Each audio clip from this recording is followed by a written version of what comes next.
అంటే జ్ఞానం నేర్పితే పిల్లలకి ఎలా ఉంటుంది, ఇలా ఉంటుంది. ప్రతి పిల్లలు ఈరోజు పిల్లలు తల్లిదండ్రులను చూడకుండా నెట్టేస్తున్న వాళ్ళు కూడా ఉన్నారు. ఎందుకు జరుగుతున్నారు అంటే వాడి జ్ఞానం లేక. జ్ఞానం ఉంటే ఎలా ఉంటారు, జ్ఞానం లేకపోతే అలా ఉంటారు, నెట్టేస్తారు. మమ్మల్ని చూడాల్సిన పని లేదు. పెళ్ళై మీద జాబ్ చేసుకుంటే వెళ్ళిపోతాం బాయ్ అంటున్నారు. వీళ్ళు చచ్చారో బ్రతికారో ఉన్నారో ఏం పట్టించుకోవట్లేదు. అలా ఎంతో మంది తల్లిదండ్రులు బాధపడతారు ఈరోజు సమాజంలో.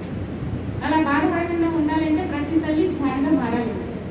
తల్లి జ్ఞానంగా మారితే పిల్లలు జ్ఞానంగా మారుతారు. అప్పుడు ఉన్నదంతా జ్ఞానమే. అజ్ఞానానికి చోటు లేదు. ఎందుకంటే కృష్ణ పరమాత్మ భగవద్గీతలో అర్జునుడు కూడా చెప్పారు, ఒక దీపం వెళుతుందనుకోండి, ఆ దీపం పైన నల్లటి కొండొచ్చి బోర్లంగా పడిపోయింది. పడిపోతే గగన్ దేవత చేకైపోయింది. దీపం ప్రకాశవంతం లేదు. నల్లటి కొండ ఎప్పుడైతే పడిందో మూసిపోయింది జ్యోతి.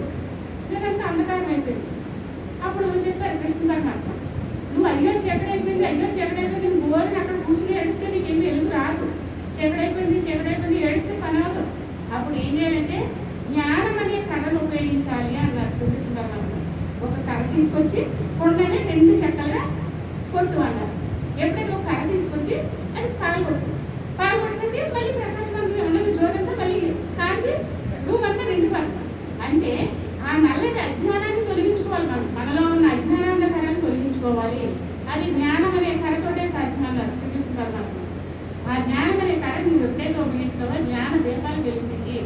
అలా మన పిల్లలు సరైన మార్గంలో ఉండాలంటే ప్రతి తల్లి జ్ఞానిగా మారాలి. మన భర్త కరెక్ట్ అయిన మార్గంలో ఉండాలంటే ప్రతి భార్య జ్ఞానిగా ఉండాలి.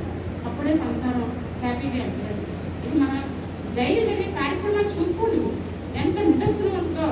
ఏదో చదివేయట్లేదు, ఏదో నేర్చుకోకర్లేదు. మన జీవితమే ఉదాహరణ. తెలుసుకోవద్దు మన పిల్లల్ని ఎలా పెంచాం, వాళ్ళు ఏం చేస్తున్నారు, ఇవన్నీ తెలిసి ఎప్పుడైతే మనం ధ్యానం చేస్తాం వాళ్ళకి చెప్తాము.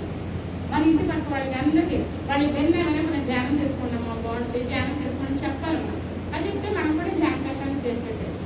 ఇవాళ పిఎంసీ ఛానల్ వస్తుంది, ప్రతి వాళ్ళు చూడండి. పిఎంసీ అంటే 24 గంటలు వస్తూనే ఉంటుంది. ఆ పిఎంసీ ఛానల్ చూడండి. ఎంతో మంది అనుభవాలు, మంచి మంచి అనుభవాలు చెప్తున్నారు. మేము ఇలాగ అయ్యామని ధ్యానం చేసేలా. 2 కిడ్నీలు పోయిన వాళ్ళు కూడా బాగు చేసుకున్న వాళ్ళు ఉన్నారు ధ్యానం చేసి. తెలుసండి ఎంతో మంది. ఇవన్నీ కూడా తెలుస్తాయి.